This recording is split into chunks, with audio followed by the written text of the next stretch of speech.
While all of us take part in the commission to make disciples, there are also many unique assignments that support our primary work in the field. Such was the case for those who worked at Kingdom Farm in South Lansing, New York. See how their story emphasizes the need for endurance and love for people, no matter what type of assignment we have. The year was 1935. Humankind was on the path to a second and more devastating world war. But Jehovah's Witnesses were busy sharing the Bible's message of hope. In 15 years, the Witnesses had grown from less than 6,000 to almost 60,000 worldwide. Their preaching work was aided by a growing world headquarters family in Brooklyn, New York. The workers in Brooklyn needed a source of food, so a 600-acre farm near Ithaca, New York was purchased and named Kingdom Farm. Those at Kingdom Farm showed the same faith and dedication as Jehovah's Witnesses everywhere.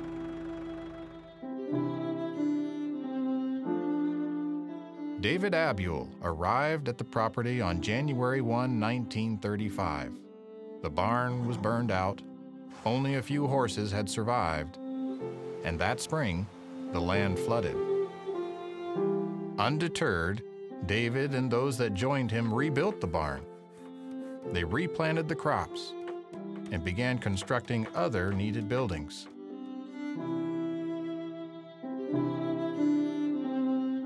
John Booth, who later served on Jehovah's Witnesses' governing body, arrived in 1941. After more than 13 years of full-time preaching, it was difficult to settle down to farming.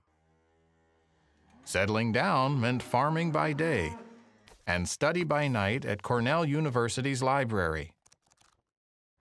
I applied myself to the study of animal and plant nutrition. In time, we produced most of the food used by the growing Bethel family in Brooklyn. Kingdom Farm was finally productive.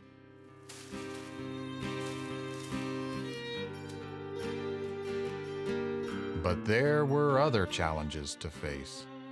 Christian neutrality brought increased mob actions against Jehovah's Witnesses. On June 14, 1940, Flag Day, a group of men approached Kingdom Farm. David Abule recalls, "We were put wise by an old fella who would pass by on his way to buy his whiskey, to a plan by the townspeople to burn down all our buildings and wreck our machinery." John Bogard remembers what happened next. About 6 o'clock in the evening, the gang started to gather, one car after another, until there were 30 or 40 carloads. But the presence of the police kept them on the highway. The Witnesses were determined to stay on the property and wait it out. Late in the night, a frustrated mob finally disbanded.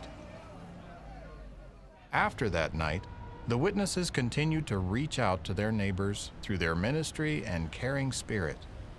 By the 1970s, others, like Harlan Schock, were still making the effort.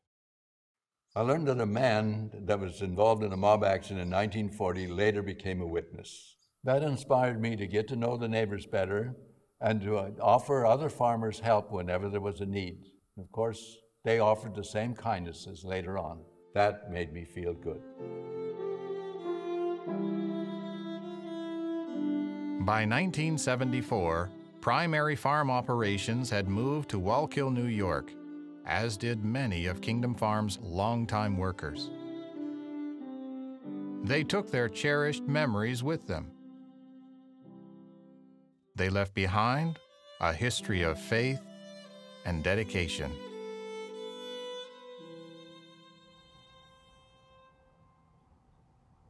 Kingdom Farm was used to advance Kingdom interests for 80 years until its recent sale in March of 2015. Many who served there, like Brother John Booth, were also part of the anointed generation of Matthew 24. Although it was primarily a farming assignment, did you notice the attention our brothers paid to giving a thorough witness despite opposition? Kingdom Farm was also the original home of the Watchtower Bible School of Gilead, training the first class of missionaries there in 1943.